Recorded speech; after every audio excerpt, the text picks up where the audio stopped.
Welcome to the Freewoman podcast, a space for all women who are ready to break free of the inauthentic life. Remember to like and subscribe for more Free Woman in your feed. Inhale, exhale. You've arrived. Now let's laugh.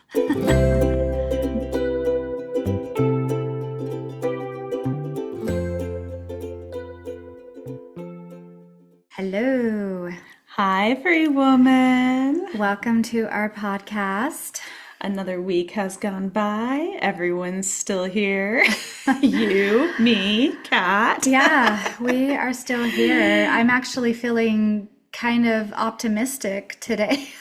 Don't say it. I know. It's like, man, I feel so different this Hope week. is dangerous. I know it is. It is dangerous, but I mean, when I do start to feel good or kind of joyful, I'm like, I don't know, is it safe? Should we allow this to come in? Because it could just be pulled or taken away in a day or two or unexpectedly. So Yeah, it does have that feel when you have been through really hard things and then the joy starts to come back in. It's hard to trust it. it is. It's like, no, no, no, I've been fooled before. Yeah. It's actually something I talk to my therapist about quite a bit. I'm like, I don't know if I'm going to allow joy or happiness to come in again because it's so hard when it's taken away. I mean, I know it's a choice to work on being happy every day, but God, when you go through a lot of really hard stuff, it's hard to It's one of the be least happy. talked about parts about healing is the difficulty of letting yourself be happy again. Yeah, allowing yourself to kind of open up. Like I've been working on opening my heart up again when I do like meditations and stuff, but my heart's just like so tightly squeezed closed. And then I'll sometimes feel like start to open a little bit and then bloop, close back up. It's like a flower that's afraid to unfurl. It is. We might have a late frost. Well, nature is such a beautiful teacher in that way, right? Because nature just goes for it. They're like, I don't know. It hit a certain temperature, the flowers are going to open, the trees are going to bud. Yeah. And then sometimes it does happen that frost comes in and kills everything. But you know, at least it looked amazing before that frost came in. Well, they're just like, it's just how it is. I'm just gonna glow. I'm gonna show off and show my full potential. And then they just, they have to die. They just die. Yeah, well, nature's really wise in that way. They don't try to control or overthink, right? It just follows its patterns. And guess what? It works out It most does. of the time because Most they're of the all still time. here. I think, And we are still here too. we are still here too. I think that's one of the reasons why I love going outside so much because there's this like calmness that comes in, and then just watching how nature is doing its normal, natural thing, and just the groundedness I feel too. But yeah, I just love sitting outside and watching like the little bugs or flowers or plants, or we have a little water nearby, and I like to go and watch the ducks that are there, and they're just, they just make it look effortless. Well, and a lot of these animals, they live a lot closer to death than we do. I think nature is such a beautiful teacher. Find your joy where you can. You don't know what the next moment will bring. You don't know if you're going to be the one culled from the herd. And so while the sun shines, frolic Yeah. or blossom. It's almost like that teaching. Even in yoga, that is like the teaching, learning to live in the moment, learning to be in bliss. Yeah. And I mean, it sounds pretty easy, but it is pretty challenging when you start to live in the real, raw world and you've been through hard stuff. Well, it's just And against everything that our society has been teaching us to do for the last several hundred years. And I mean, a lot of why humans have survived and evolved for the past while is because of our minds and our ability to anticipate and kind of plan. outthink some problems. And so I think that it's more of a struggle for us than other animals to play this game of surrender, Learning to let go. Yeah. control And what you can and let go of the rest, and yeah, surrender to well, life. God, I feel like you and I have been letting go and surrendering.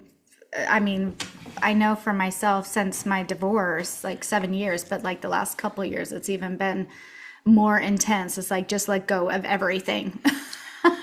Yeah, I think that's where we start to struggle. It's kind of our Achilles heel as humans is we become attached, right? And it's the Buddhist saying that all pain comes from attachment. And so it's not that it's bad to love things or enjoy things, it's that we don't let them go when it's time to let go. And it creates pain in our life. And next thing you know, we have hoarded this whole pile of junk and Just stuff. sickness and rot because we're afraid to let go of something that is no longer bringing life and joy, right? Yeah, it just weighs you down. I'm actually going through That's kind of, our last week has kind of been all about letting go. Yeah. So that's why we're talking about kind of it. talking about bringing it up. It's close to the surface. It's close to the surface where, so we have all decided in this household that my family will be staying here permanently until, maybe another big change comes in. But it just was this decision of like, let's just stay here. This is home, and let's just start working on having some security. Yeah. And it feels great. But I have my entire life and house in a storage unit. All your furniture, your memories, your knickknacks. Yeah, all my stuff, stuff that things that I've saved because there's a memory attached to it. But I have decided that in order to move on with my life and to kind of ground down into this new home, this new space, I need to get rid of almost everything, because why keep it in a storage unit? It's just going to get ruined. It's already been in there for a year and everything's covered in so much dust. So all last week I was surprised at how emotional I felt when I decided, okay, I'm going to do this. And then I just got really sad of letting go of like maybe the last little dream I had of like being on my own and having my own place, and like the fantasy I created in my head of what I wanted to create for myself and my children. And now I'm like, well, I guess we're going in a different direction. So yeah, it's time to let some more stuff go. And it's a process. It's just a process to let go of your things, and like the grief of letting the dream go and letting the things that I thought I had attachment to. It's like, do I really need it? Maybe not. Maybe it's time to still like let it go. We can start new another day and get new things. As you're talking, I just keep seeing the leaves behind us and how they're changing colors and starting to fall. And we just spent yesterday raking the yard and cleaning up a lot of the fall foliage. And I mean, trees let go of, I don't know, deciduous trees let go of all of their leaves, all of them, every fall. It's the only way they can survive. And you know what? It looks beautiful when they do it. God, the colors when the leaves change and then they just fall to the ground. But then they have to face winter completely naked and exposed without any covering. And wait for spring, hopefully, to come again. Hopefully. But it's also, the way they survive, right? It's what they have to do to draw the energy into their roots. And when humans are going through deep losses or transformations or transitions, we also have to release a lot of the dead weight. We have to, so we can float. It's kind of like if you're going through bumpy water, right? And you're like, you're going down the river, it's been pretty smooth, but you see these big churning tide pools up ahead. You got to drop some of the dead weight. Like, maybe I don't need this box of stuff. You're just going to end up at the bottom of the river. We have to be able to bump over these waves, right? Yeah, absolutely. And that's the thing is like, you have to just let go. And it sounds so much easier than just actually going through it. But I think you have to allow yourself to feel the emotions and like feel the grief process of letting go. And it was interesting last week how I felt so like sad. I was like feeling that sadness come in. And then I was like working through some of my things and what I want to get rid of and looking at everything. And then I just got so angry. I was like, well, here's the anger part of like grief. And it takes time. You have to allow yourself to feel the feels. Yeah, the thing with letting go is it's just essential for survival. If you're going through big shifts, big changes in your life, you cannot drag this giant steamboat with a bunch of other little boats behind it if you want to be able to pivot, if you want to be able to turn, if you want to be able to go over these really big waves. The light skiff is just going to move more smoothly. And it's painful because everybody wants transformation, right? They want to like expand. They want to become the thing. They want to let go of the pain. They don't want to be held back anymore by the trauma. But I think where a lot of people get hung up on is this realization that in order to go through that transformation, you're going to have to let go of pretty much everything. The bigger the transformation, the more you have to release. Yeah, it like you said, it's probably going to be like everything. And that's been my experience. Say mine too. And thankfully it didn't happen all at once because, man, I don't think I could have mentally and physically handled losing everything all at once. But yeah, we want to try to straddle this fence post and maybe still be a little bit of a caterpillar so we can hang out with our caterpillar friends in our favorite caterpillar places, but also maybe be a little bit of a butterfly so we can like feel expansive and beautiful and light. And you just can't be both. You can't be both. Yeah. You just have to go through the transformation and let go of the caterpillar life. Yeah, the other caterpillars are just going to hold you back. So you just gotta let go. Yeah, they're not flying. They don't understand why you would want to, and your wings don't fit in their little caterpillar dens. It's a really good way of putting it. But the thing too with transformation and letting go is that you don't immediately just start flying like an expert. Butterflies, when they come out of their chrysalis, they sit there with their wet, wrinkled, goopy looking wings. Yeah. They're just useless and they're completely vulnerable while they just wait. That also feels pretty raw. I think for me, when I've like gone through something really hard and like a transformation, when I'm sitting there after, like you said, coming out of the cocoon and you have your wings just trying to unfrivel and dry out. I think for me, I'm sitting with, can I trust people again? And can I trust myself? And because, I made choices in the past, which, at the time felt like right choices, but those choices led me down this really hard path and like awakening. And I'm like, oh man, I don't know if I want to go through that again. So I think it's interesting how in our society, we equate a right choice with less pain. Mm-hmm. Where, for example, I left the Mormon church when I was 20 years old, and I was pregnant with my first. And I left the Mormon church, the church I had been raised in my whole life. 1,000,000% a right choice. Did it lead to less pain? Not in the short run. Not in the short run. Yeah, because it's like you have to find out. Well, first you have to like let go of that version of you. Well, there's all like that dead caterpillar life. Yeah. All my dead caterpillar friends. Yeah. And then you have like this new life. And my shriveled, ugly butterfly wings that don't work.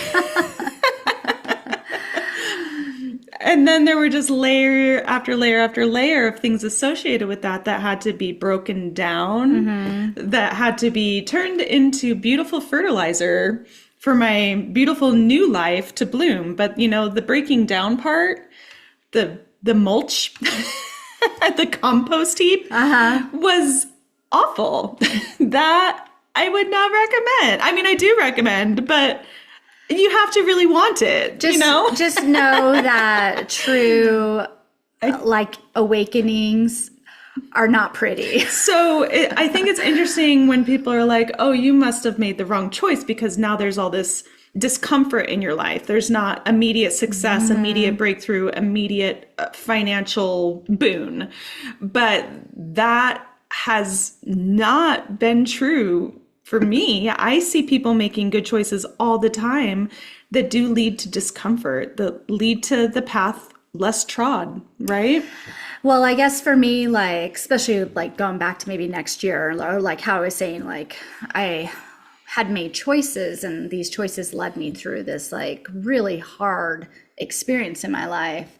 But I was making choices that would lead me down that path because I was like, I want to shift. I want to change. I don't want to do the same patterns anymore. I want to, yes, maybe physically and financially and what works in this world, I have to let go of. But I was making choices so that things that would help me internally, me to grow, me to be the version I want to be. But it was ugly and it was painful and there was a lot of crying. Yeah, the choices that honor yourself are the most right choices that you can make, right? That's like honoring you, respecting your journey and your value as a human being and your deservingness of good things and of people who respect you and treat you well.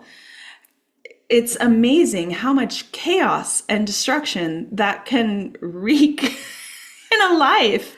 How few people are willing to step into that vibration, that interaction, that level of respect with you.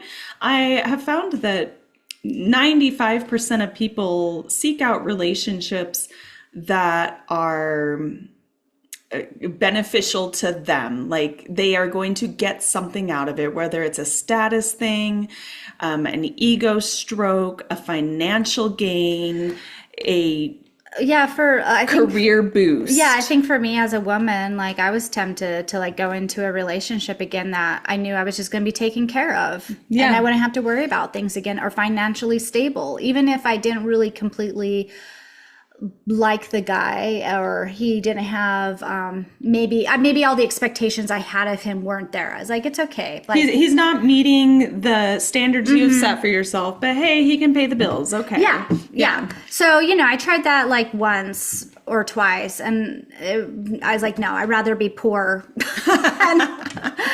I like myself too much. I like myself to be too with someone much. like that. I try to, I thought maybe to have that security again, let's try and see if this will work. And then ultimately it was just a big no. I was like, I've grown too much to do that again. Yeah. And so it is interesting to me how we see success and how we view successful people in our culture. Because I know plenty of people that have lots of status, lots of accolades, the appearance of what we would say is success. And I see them as absolutely unhappy and authentic and chasing approval from others. Yeah, just pretending, wearing masks. And that to me now is not success at all. And it's that fear of going through the process, right? That butterfly cliche of letting go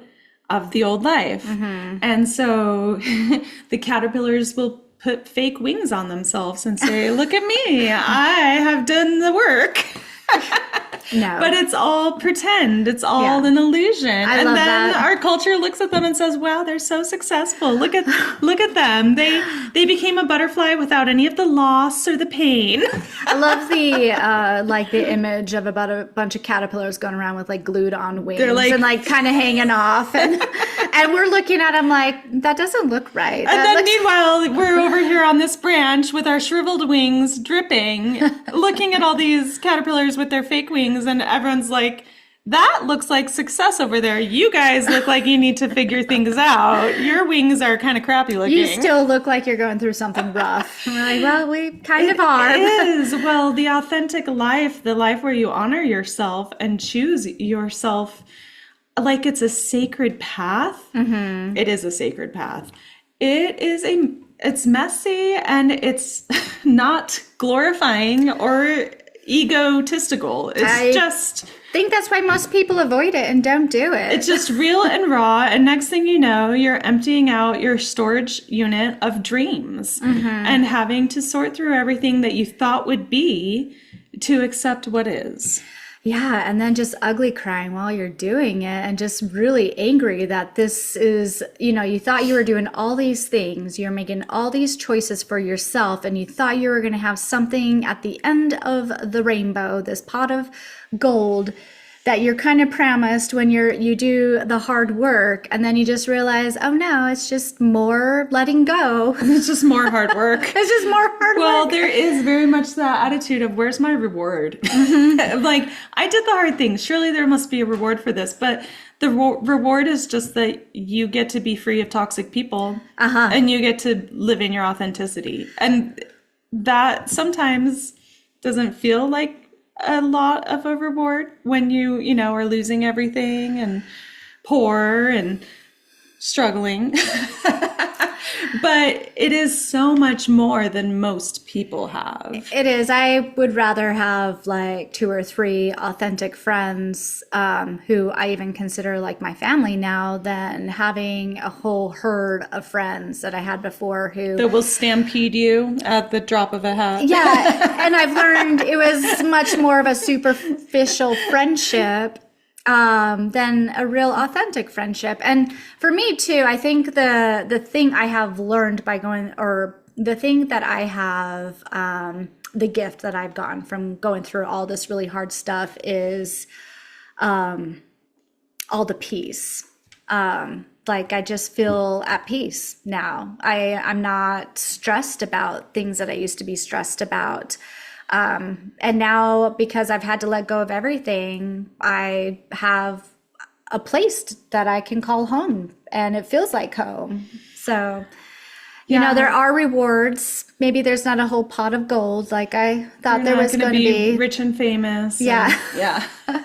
Living the high life, which I think is what a lot of people are hoping for. How many people have said they did an ayahuasca journey or a spiritual retreat so they could have this career breakthrough, when really it's like, no, spiritual work and inner work is kind of just not glamorous. It's not. You probably end up losing your career, like realizing that the path you were going down was not your authentic or path. that the marriage you're in is not your authentic relationship, or all of these, or that your family of origin, that you have to do these hard things, cut these people out of your life. It's not glamorous. It's not glorious. It's a loss-filled path. But I have found that, like you said, the peace, and I've noticed when I've had to go back into interactions with people from my past that I've cut off or minimized contact with because of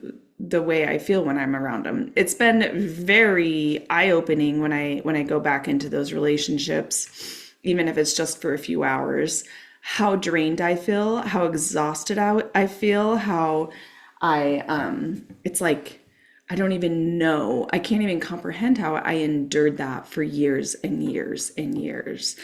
Yeah, that's the thing is like when you start it's like you're trying to go down the river and you're dragging an anchor behind you. Yeah, you can feel it. You can feel when you've created a peaceful environment for yourself. You stopped being around people who maybe pull energy from you, or who are just not like real, the people wearing masks or the caterpillars with the glued on butterflies, like how much energy it takes from you to be around them. The little jabs, the digs they give, and just the fact that everything has to come back to them and be about them all the time. And then you're like, well, you know what? I actually don't have to do this anymore. I love the confidence that comes with this too. It's like, I don't have to do this. You can try to communicate with like if it's your family, communicate like what your boundaries are, how you're feeling. But if they are not able to see you or even acknowledge what you're trying to create for like a boundary or how you feel about being around them, I mean, that just right there gives you an answer. If they, Well, I have been shocked because healing confidence has been such a big part of my journey since my divorce from my abusive relationship, because abusive relationships, they just like tear you down into the smallest of pieces. And so it's been this journey of rebuilding myself, discovering who I am, what I enjoy, what I love, what brings me happiness and brings me into alignment and flow, but also feelings of worthiness, of I deserve to take up space, I deserve to be prioritized at times, to have needs, to matter, to rest when I'm sick, all of these really basic human needs, recognizing that my needs are valid and that I have this confidence that I've been seeking to unearth, right? To pull out of this rubble of abuse and trauma, this confidence in myself that I can pursue my dreams, that I can build things, that I can create joyful things in the world. But I have been so amazed. It was such a surprise that a key component of healing my confidence was no longer being around people who made me feel small, whether intentionally or unintentionally. They minimize me, they talk down to me, and they don't see my dreams as having value or worth, and my talents as something that's either a threat or an intrusion on their own glorious journey, right? And so I never in a million years thought, oh, to heal my confidence, I need to cut out 80% of people that I am around. yeah, I never thought that either. Because they just make me feel like I can't. They put little bits of self-doubt. It's dragging the anchor down the river, right? Well, have you ever noticed too that, like, I'm much more aware of this now, is like when I'm around certain people or in certain social groups, which I don't even really care to do much of that anymore, but it's almost like I used to switch myself to conform to the people I was around to make them feel comfortable. Great. We're trained to do that. Yeah. That's social skills. Yeah. And then that's what awakening kind of is like, why do I have to keep minimizing myself to make you feel comfortable? And I noticed this so much with like my sister-in-laws. Like I always felt like just even the way I came into the room, if I was dressed a certain way, if I talked about what I was doing, if I was trying to build myself up, this kind of goes along with exactly what you were just saying. I was like, I am so sorry I'm making you feel uncomfortable. I will try to minimize myself or stay quiet or just not. I'll try not to be so happy or so excited or so beautiful or so talented or dreaming, I'll just make sure everything about me is not impressive so that you won't be triggered. I don't want to trigger you. I'm sorry I'm triggering you, but I think that going through all of this has made me realize, you know what? If you're triggered, that is for you to figure out. That is your thing. It is not my fault. And it's like having that confidence of, I'm going to show up as myself. I'm going to be myself. I'm going to say what is on my mind. And if it bothers you, I'm not sorry. Well, here's the thing, free woman. It is the parts of you that are the most magical, that are the most sparkly, that bring you the most joy, that will trigger the shit out of the people around you. It will. And it takes a very healed, self-aware person to not be triggered when your sparkle shows up. It's just our natural insecurities come to the surface when we see another woman being beautiful and sparkly. And so in order to honor your joyfulness, the things that light you up, the things that make you happy to wake up in the morning, in order to embody those, you are going to have to create distance from people that have not done their own work. You will. And you just have to create those boundaries. It's like you have self-preservation so that you can blossom like nature, right? Give yourself space to blossom. If the weeds are crowding in, you don't have room to grow. That is a great way to put it. Yeah. maybe once you've grown a little bit, you'll be strong enough, big Uh-huh. enough to not let the weeds make you cow. Uh-huh. But until then, you've got to have them out of your life. Well, also, Minimal, let's say you're anyways. trying to attract something. You're trying to attract maybe a person, or you're trying to attract like something new into your life. How are you going to attract what is truly at what you are, like your level, like this beautiful thing that you are inside, if you're having to hide it all the time? I mean, obviously, yes, you want to protect yourself from the weeds, Yeah, some of but those weeds are nasty. They will choke you out, they but will. some of them also, they might not choke you out, but they're just taking up space. It's space that you're not able to grow into because they're crowding you with their prickers. So you just have to find the courage to push those weeds aside, Pull them out by the pull roots. them out by the roots, and just shine bright, and be as fabulous as you want to be. I'm so tired of feeling like having to minimize myself to make others feel comfortable. Well, we've been taught as women, especially, but I know boys receive this to a point as well. This nice, this let other, oh, don't be too big. Other people need room too. Well, you know what? Other people can go dig their own compost pile with their own trauma that they have alchemized. This is my compost This is pile. my fertilizer. And I don't want to share it with all of the weeds. I worked really hard to get this compost. You know how many times I had to die? Oh my gosh. You know how many things I had to lose and Yeah. give away? And yeah, just all of that deep, soulful work. And I think there is a lot of that happening because people don't want to do their own deep, soulful work because it sucks so much. So they just kind of like tiptoe their little roots over into They your do. pile. And they try to absorb your very nutrient rich fertilizer and become what you are.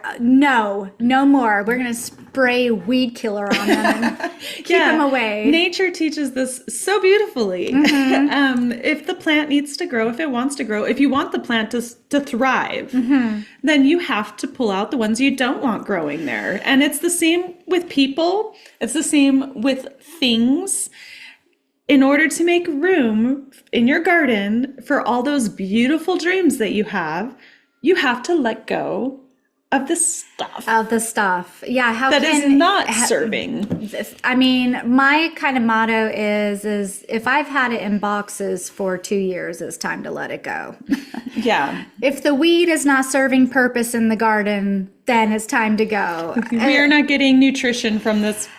It is just taking up space. Yeah, but kind of going back to how you said you got to let it go to allow this other abundant garden to grow. That's what I'm kind of telling myself with all the things that's in my storage unit. I'm like, I dreamed of having a home to live in, a family, and a place for my kids, and it didn't come in the way I thought. I've been so surprised, but I am so grateful that my manifestations come in. So now it's time to just let go of the things that are going to hold me down, or we don't need to keep it hidden in a corner anymore and maybe hope one day we'll need it again. Well, that's the thing with letting go of control. Like we were saying, we hang on to these things because of our attachment, because of our ideas, our dreams that we had. It's almost like this fuzzy little fungus growing all over them. And we have to release it because if it's not in flow, it's for one, creating blockages for the dreams to come in an alternative way. A lot of times the things that we really, it's that old saying, right? God closes a door, opens a window. Things come in unexpected ways. And when we have all this junk creating all of these blockages in the river, things can't come in. They can't flow in new and exciting, unexpected ways, right? Yeah, and I think that's why it's good to just pause, like how nature just takes us time to do something, and it's great to pause and reflect. That's something I've done, pretty regularly. I have like a little ritual or time I put aside for myself where I kind of journal, or I even just sit with, well, what was it that we were manifesting and how has it shown up for me? And that's when I realized, oh wow, everything I was asking for is here. It's just not the way I thought it was going to be. But I'm like feeling joyful, like the joyfulness is there, the laughter is there, the kids are happy, we're safe, we have a home, and it's like, okay, you know what? Let's do the final thing. Let's just get rid of the little debris that's left. So that way we can move on with our life and allow the next thing to come in. Yeah, one of the exercises I like to do that's been really beneficial for me is sitting with my future self. Oh, that's fun. And so imagine the woman that I want to be in 5 years and 10 years, this like powerful, embodied, feminine, confident woman. And it's funny to then bring that into my current patterns and be like, oh yeah, no, these things do not honor her. This is not something a woman like that would let in her space. And this is not something I would ever put, like in a situation I would ever put her in. Like I would never put her in a place where she's going to be ridiculed, belittled, mocked, disrespected. Oh, I really love how you do that. And I'm just like, what are we doing? What are we doing? Why do we think we can tolerate this now and become her in the future? We can't. And so that is an exercise I really recommend. Oh, I love that. I'm going to start doing that. So I've had some surprising epiphanies and breakthroughs doing that. And, you know, a few people have been cut out of my life because of that one. Your future self is like, thank you. Yeah, it's like, oh, no, no, no. We are not going to be doing that if we want to be this. Yeah.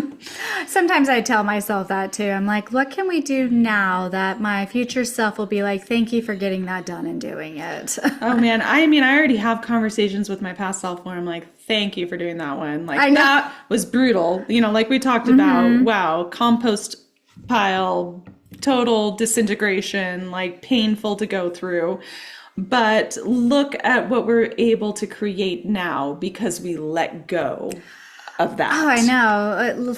Yeah, I'm like, man, where would I be right now if I didn't let go of what I was like the people that I had to let go of. I'm like, or just like even the relationships, the marriage, or well, I'd be dead.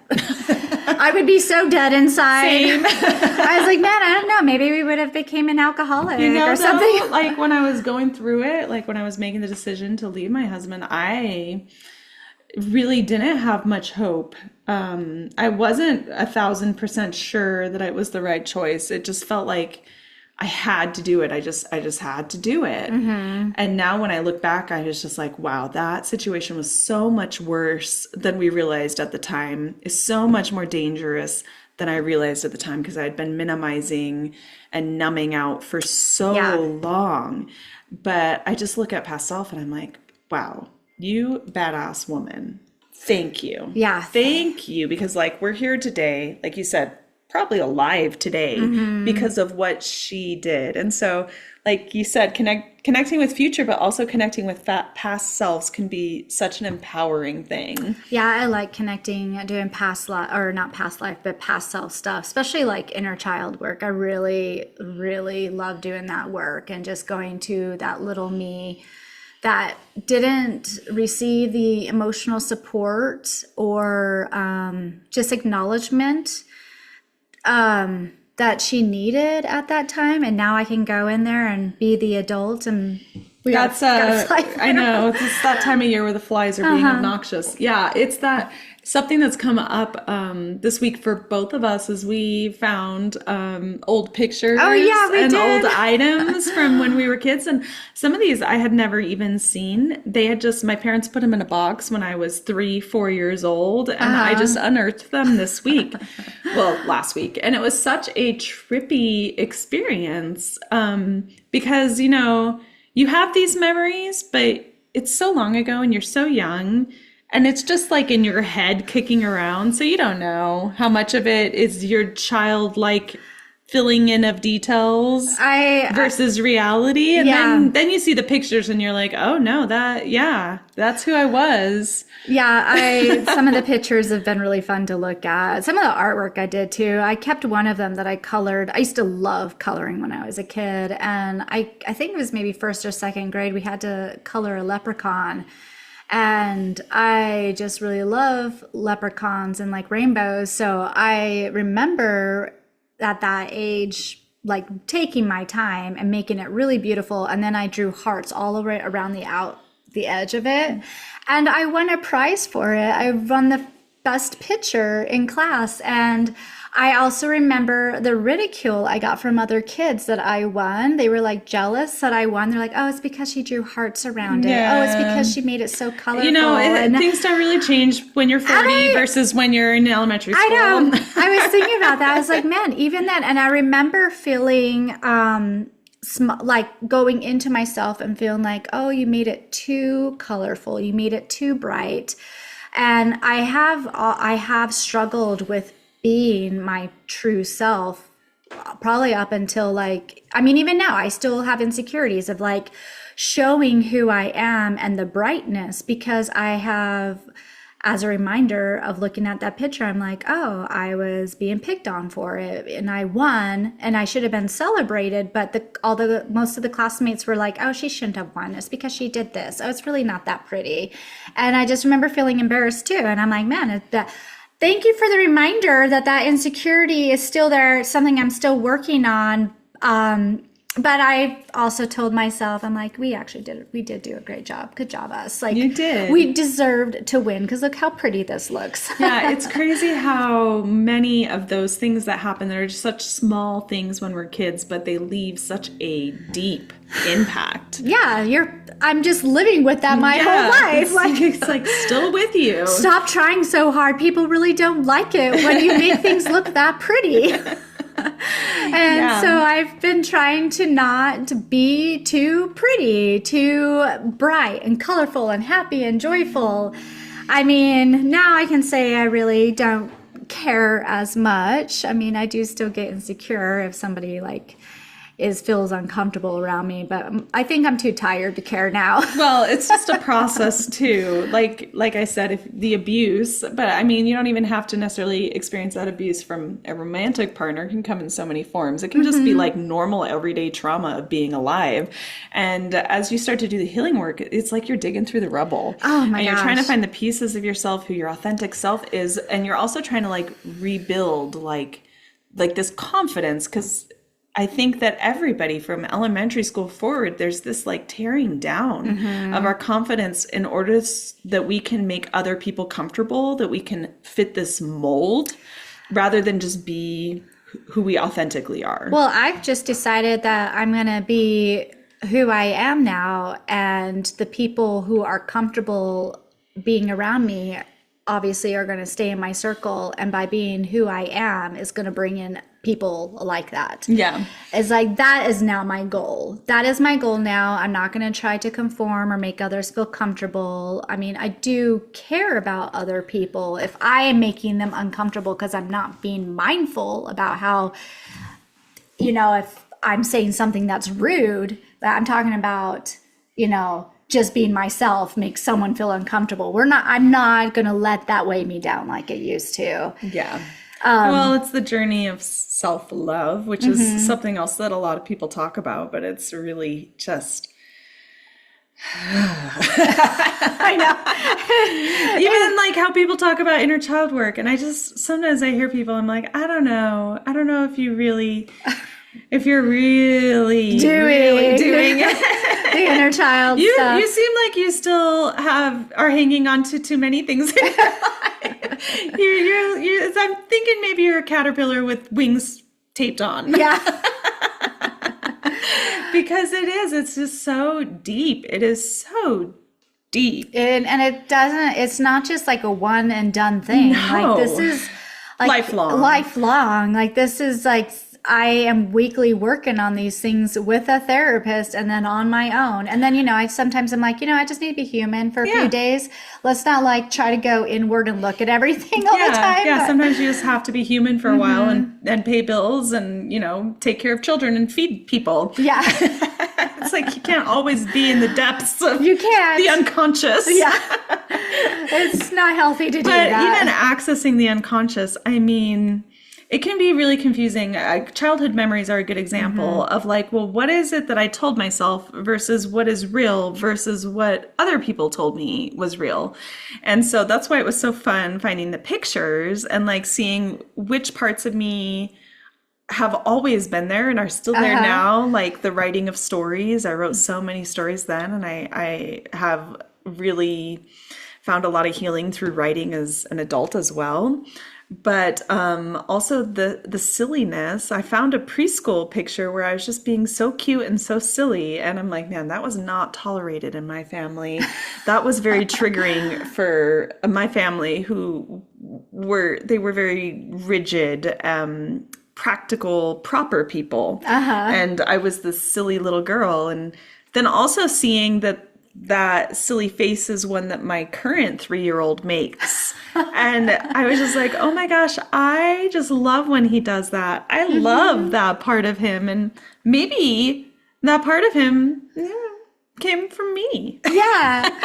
I know. It is kind of fun to go through stuff now as a mother. I've told you this one before, but my family has this weird thing of like always reminding me of what an ugly baby I was. Yeah, it's so weird that they do that. Anyways, it's usually when someone compliments me, they have to remind. I mean, some of my babies were uglier than others, but it's not something I talk about. Yeah, to them. But so I showed, or at all. Yeah. So I showed Jayenna a picture of me when I was a baby. I'm like, well, here I am. This is the ugly baby. And I was looking at her. I was like, oh, my daughter actually looks a lot like me in this picture. And I'm like, I think my daughter is adorable. And you just looked like a cute little chubby baby. Yeah, I did, with dark hair. And I was like, I looked just like a normal baby. But, like just going through this process now as an adult and like having someone to talk to about it and being like, there's something there with my family. And just since I was little, they had to like put me down for some reason, and still, and same. And that's why you just choose to walk away. Yeah, I think that it's not even, obviously it's not conscious. There is just something in certain family dynamics that you represent what they weren't allowed to be or what their insecurities are. And I mean, even as a mother, I can say some of my relationships with my kids have been easier than others because of different personalities. And it's why you try to be really conscious as parents so you don't do that. Yeah. But, the last generation, they didn't have a lot of self-awareness or there is very minimal mental health help. Yeah. And so a lot of us, us middle-aged women right now, we grew up in homes where those sparkly, unique, unusual parts of ourselves were minimized or outright demonized. Yeah. It was just this feeling of don't let her get too big. Don't let her think she's too good. Because, we have a system in our family and it needs to stay that way. Yeah, there is a way that we have of doing things that works. And this little odd nut over here is really messing things up. Or, we just want to keep her here so we can use her sparkle. We really prefer everything black and white. She keeps putting color everywhere. Well, I gathered up all my sparkle and walked away. Yeah, it is. It really is just the worst situation where not only are they demonizing and trivializing, but then they're also taking advantage of the gifts. The sparkle, the life force, like your compost pile, right? They're happy to put their roots down into your compost pile that you've worked so hard on, while also minimizing you who is trying to grow there. Yeah, so it's almost like it's okay for you to have these things, but you just do them amongst us. And we'll let you know how much you can do and how great or small it is. Yeah, do it to make us look good. Yeah, it's kind of narcissistic. Yeah. Which is why you have to let go of people, weeds. Yeah, let go of the weeds. The life's draining individuals in your life if you want to be able to blossom. I know that it's not always easy and straightforward. I know that it is a windy road, but kind of like we were saying, if you commit to the path of healing and authenticity, things will start to fall away, and you will be surprised where one door closes and a window opens. It comes in roundabout ways if you set the intention. Yeah, I think that that's why I've had to learn to just stop trying to force. You wanted a home. Well, now you have a home. I got a home. I got the windows I wished for. I've got the animals I wished for. The land. My kids are so happy when they're here. I think most of the time. But I have seen such a shift in my kids as well. And just like feeling like safe. I think and that was family. And family. And I think that was another thing I was really wanting. I'm like, I want to feel like I'm safe and I'm secure. It was like you had to release and surrender. You had to let go of, go through your bankruptcy, move into the basement. You had to like go through this whole process without seeing how it was going to come in. And then it just in the most unexpected ways is like, actually, here it is. Yeah, I have learned to not force and to let go. To me, I actually will imagine I go into the energy, I'll close my eyes and I'll visualize like opening out my hands, not to control what's going to come in or what my next step is. And when I've done that, it's been just really cool how everything just falls into place. And sometimes it's not this glamorous. No, it's not. You're not a millionaire. No, oh no. You're not famous. No, oh no. You didn't become a pop singer. No, nope. But it has brought, like you said, peace, because all of the inauthenticity has been shed. It has. And it's given me, even though my body got really sick from going through all of this, now that I'm starting to heal, it's given me time and space to think about, well, who am I now? And like, who am I after all of that? And what do I really want in life? And it's been giving me time and space to think and to feel, and also it's just given me a lot of time and space to do a lot of inner work that before I could not even do. So that has just been another gift. And then it's been fun. It was kind of fun that we found our kids stuff last week, because I realized through all my art and like coloring stuff, I was like, God, I really did love coloring. And that was one of the things I started doing this year to help me to relax and not overthink what was my next step and how I'm going to do it all. Is I was like, well, I feel like my inner child wants to color, and I'm going to be an adult person and go buy crayons and colored pencils and markers, and we're just going to start coloring again. And it was be joyful. And it was really helpful to just like let time go, not worry about time, and just be creative. There's a specific kind of joy in a brand new box of crayons that every adult knows. They just don't say it out loud.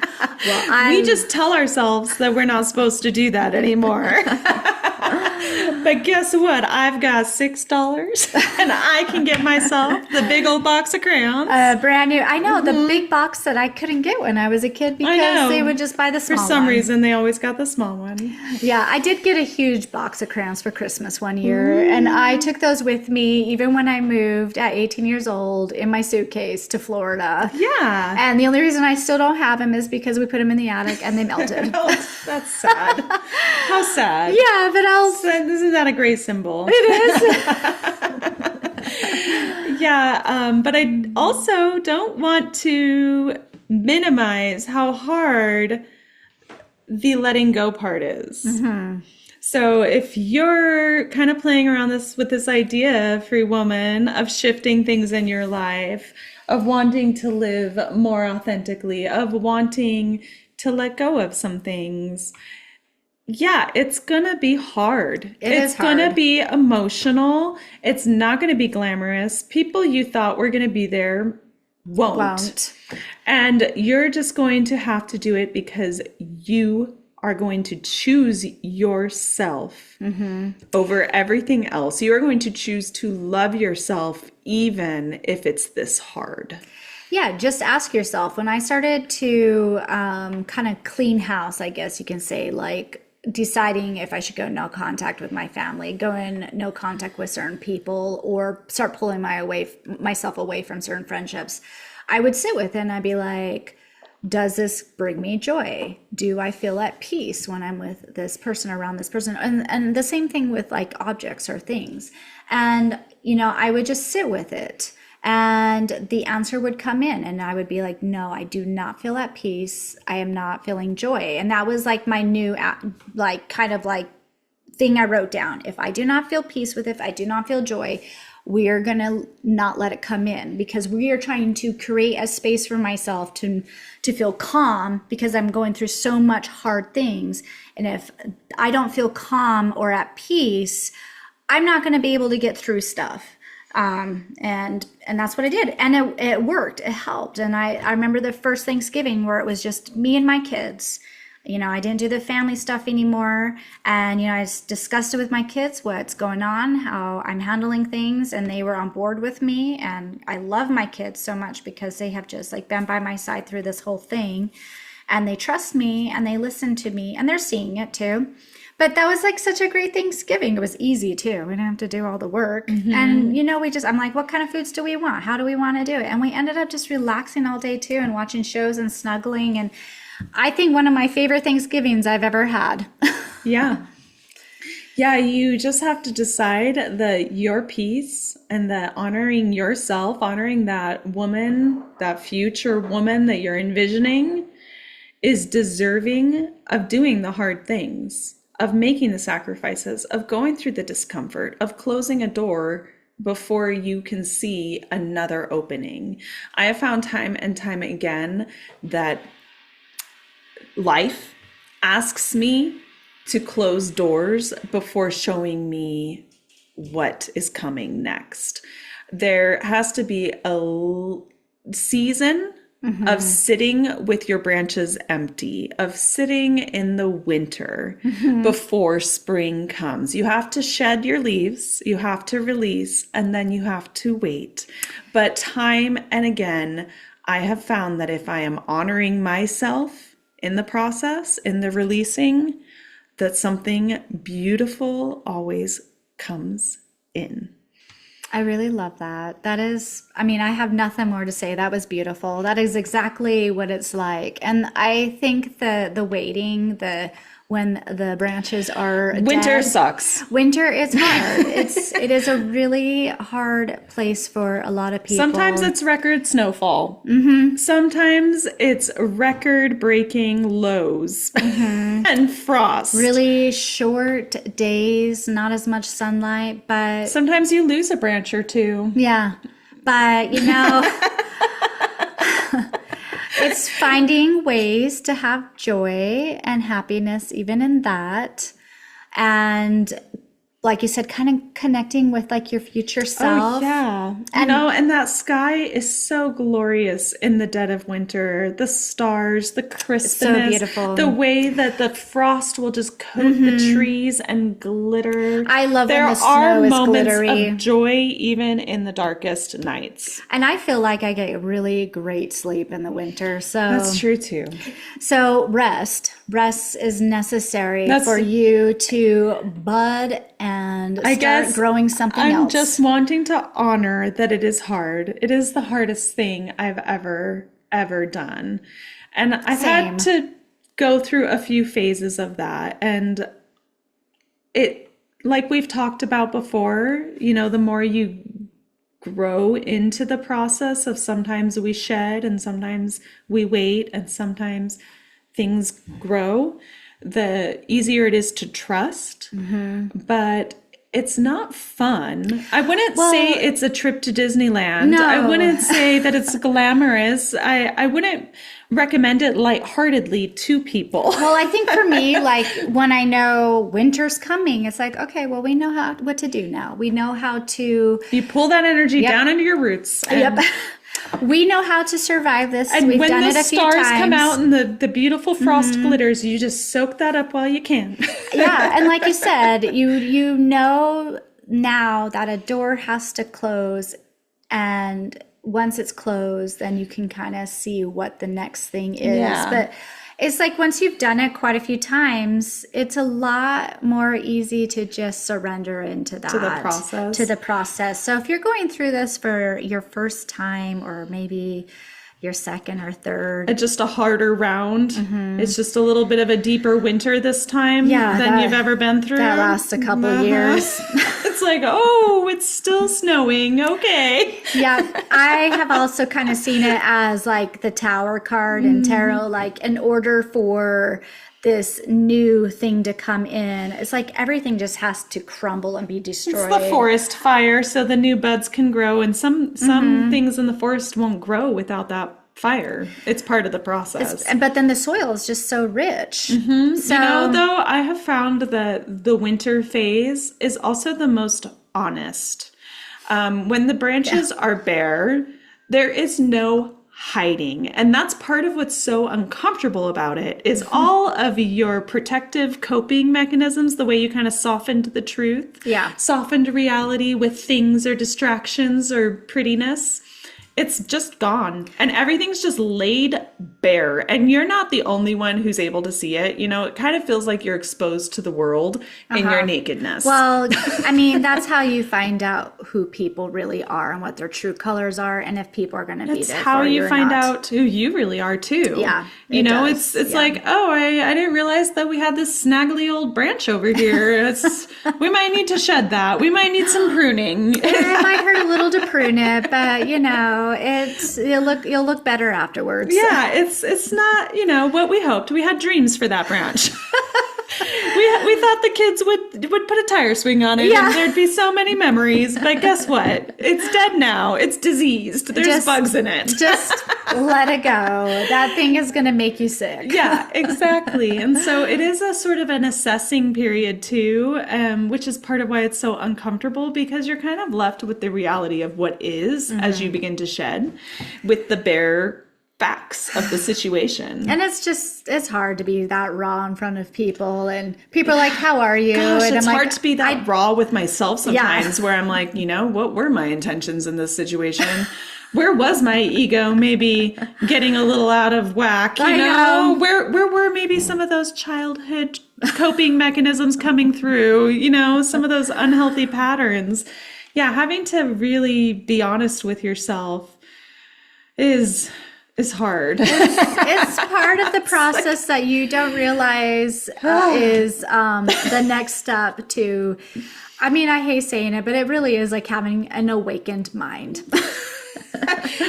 It's to true. have awareness. That's what awakening is. It is self-awareness, and it's interesting how many levels of self-awareness there are, because the mind really does protect itself. The mind can't handle that much honesty at all times. Oh, no. We would have mental breakdowns. I've actually have said to you quite a few times, like, thank God that happened within like a 3-year span, because I think I would have gone into psychosis or something. Yeah. I mean, I talked earlier about leaving the Mormon church. Okay, so that level of honesty, that was a lot for me at the time. That felt like my whole world had imploded. I couldn't imagine also seeing the reality of my family patterns on top of that, seeing the reality of my marriage. Like, these were things that had to happen in stages over the course of several years, because sometimes we do have to be able to function and sleep and eat and take care of children and go to work. Yeah.